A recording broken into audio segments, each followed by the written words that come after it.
Branko Ćopić, mala moja iz Bosanske Krupe. Bilo mi je 12 godina. Prvi put sam sišao do grada iz mog sela, tihog i dalekog, kad susretoh tebe iznenada.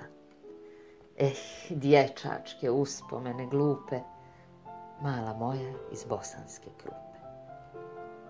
Jesi li me spazila ili nisi?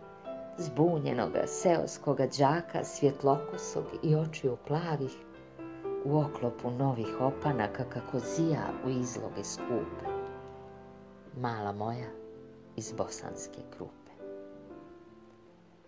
Naišla si kao lako oblačak, tvoj me pogled na tren obeznani.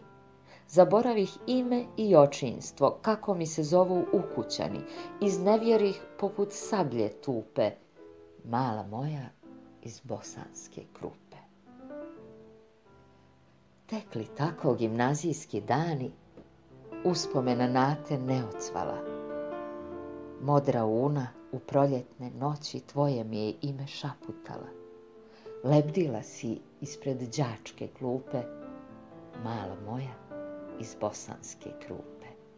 Brzo minu naše đakovanje, lagan leptir sa krilima zlatnim. Ipak tebe u srcu sačuvah, kroz sve bure u danima ratnim. Ta sjećanja mogu li da se kupe, mala moja iz Bosanske Krupe.